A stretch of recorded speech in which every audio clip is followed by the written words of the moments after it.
хадис танулық тұрғыда хадис ілімі дейтін ғасырлар бойы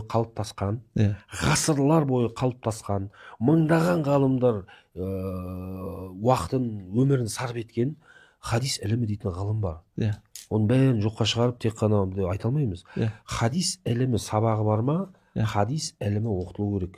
Кәдімгі анау Рамахул Музи, Аль-Хаким, Абу Абдуллах Нейсабуридан бастап имам Ибн Салах бар, бер жақтағы ирақилер, Ибн Хажар, мына жақта Суюти, Сахауи сияқты кезең-кезеңдермен бұлардың кейінгілер енді мына соңғы ғасырларда, соңғы 1-2 ғасырда солардың бүкіл кітаптарын ықшамдап, қорытындылап, ықшамдап, шарықтап, сол қазіргі кітаптардың бәрі сол орта ғасыр кітаптардың ықшамдалған нұсқасы.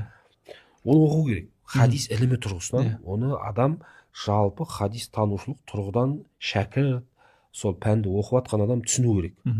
Екінші мәселе бар, ол діни мәтіндерден үкім шығару, ол усул фиқтың еншісінде.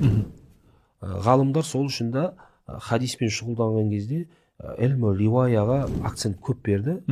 99% сомен шұғылданды. Мәтінді түсіну, мәтіннен үкім алуды усул ғалымдарына қалдырып кетті.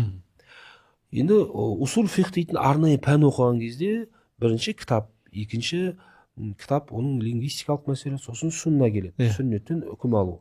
Ол енді джумхур усулы бола ма, әлде мына ханафи усул, сол усулдан оқисың.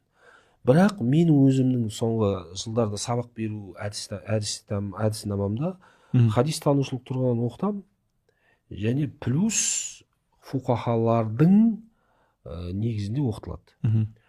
Егер, енді білесің ғой, қай жерде сабақ беріп жатсың. Егер мына хадис, жалпы хадис ілімі ертең усул фиқ оқылмайтын болса, хадис ілімі фуқахалардың негізінде оқытылмайтын болса, онда хадистен сабақ беріп жатқан адам параллель алып кету керек. Фуқахалар мен мухаддистердің методологиясын параллельно. Өйткені хадисі даиф. Әлсіз хадис не деген кезде мухаддистер айтады, ма фақада шарта мен шұрут хадис мақбул дейді. Дұрыс, сахи емес мақбул. Болды. Ал бұл мухаддистер. Енді фуқахалар не дейді?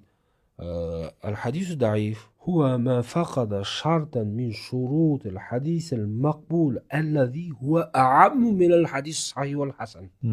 Көрдіңіз ба?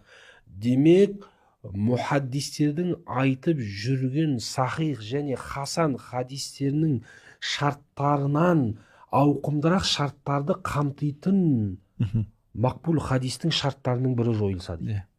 Көрдіңіз ба? Бұл жерде мұхаддистердің сахих хасан деп бағалаған критерийлерінен ауқымдырақ өлшемдері бар фуқахалар.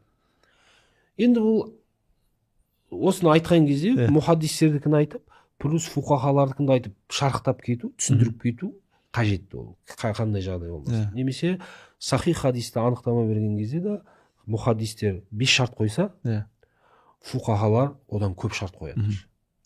Немесе кейбір шарттарына қосымша шарттар қояды. Дабытқа тағы басқа шарттар қояды. Мұхаддистердің барлығы бір ауыздан келіскені иттисал санад, яғни маттасала санадуху би нақл ал-адл дабит ан мисли иля мунтахи мин гайри шузуз ва илля. 5 шарт. Тізбектің үзілмеуі, адалатыр рауи, даптыр рауи, шәз болмау, илля болмау. Осы ма?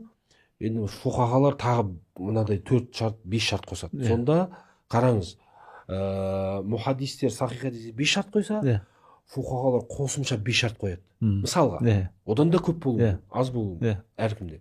Имам Маликте, имам Абу Ханифа. Енді қараңыз, сосын ол мүжтәһид айтады, Абу Ханифа секілді. Егер хадис сахих болса, ол менің мәзһабым дейді. Яғни, егер хадис менің айтқан шарттарыма сай, міне 10 шарт қамтылып тұрса, ол менің мәзһабым.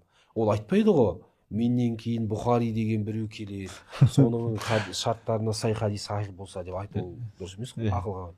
Көбі солай ойлап жүр та. Абу Ханифалар қайда? Бұхарилерден 150 жыл бұрын келіп кетті.